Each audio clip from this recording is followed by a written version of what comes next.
Welcome in, focused learners. Today we've got a really special explainer lined up specifically for you. We're going to completely master Dhumaketu's absolute masterpiece, the letter.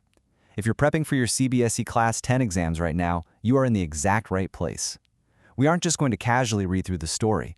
No, we're doing a deep dive into the massive character transformations, the hidden thematic depths, and most importantly, the crucial exam traps that catch students off guard every single year. So let's just dive right into this.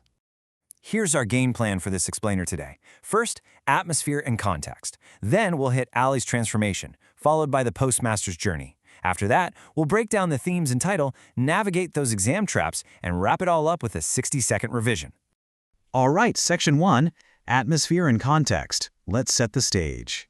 Notice right off the bat how the environment perfectly mirrors the internal state of our main character, Ali.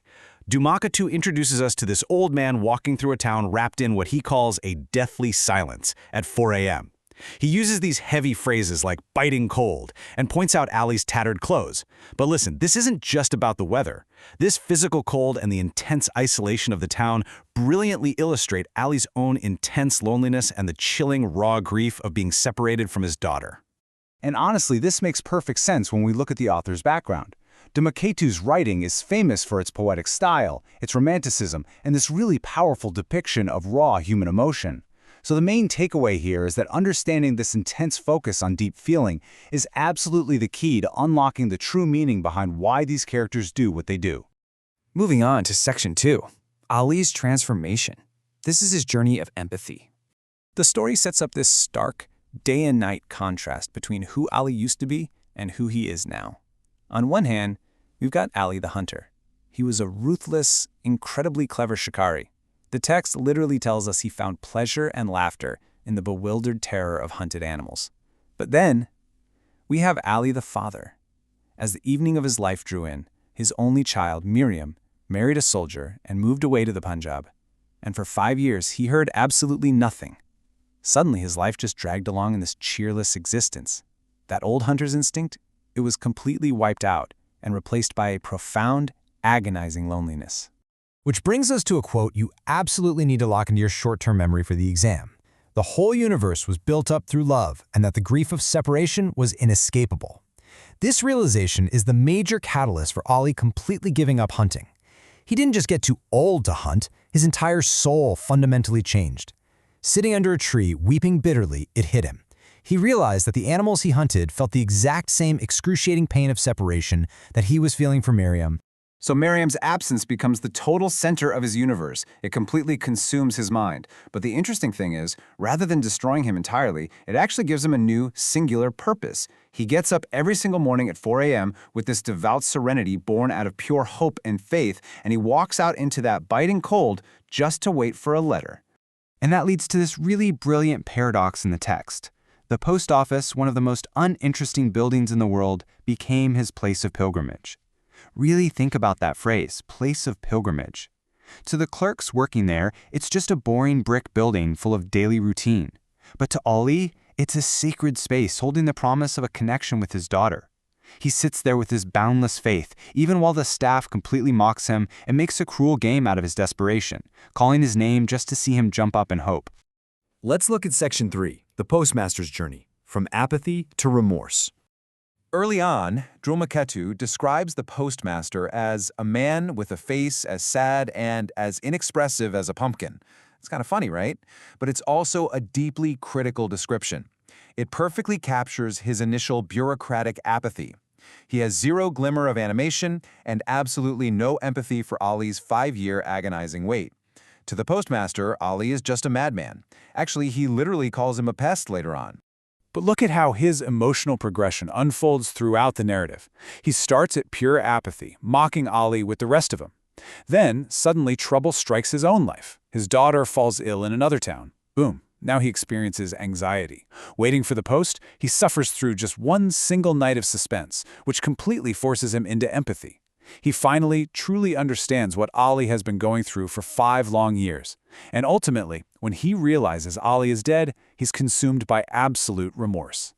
When the postmaster finally sees a letter actually addressed to Coachman Ali, the text says he dropped it as though it gave him an electric shock.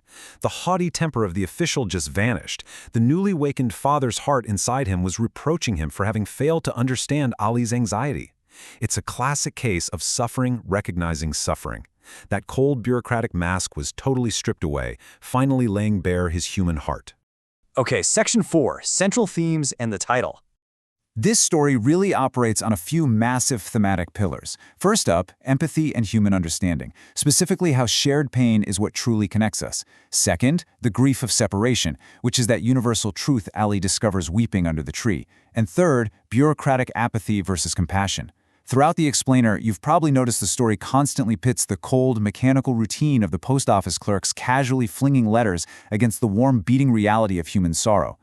And honestly, nothing highlights this better than this crucial contrast. Ali waited with infinite, quiet patience for 5 whole years, in the freezing cold. Meanwhile, the postmaster, the guy who judged him so harshly, he completely unravels after just one single night of suspense waiting for news about his own sick daughter.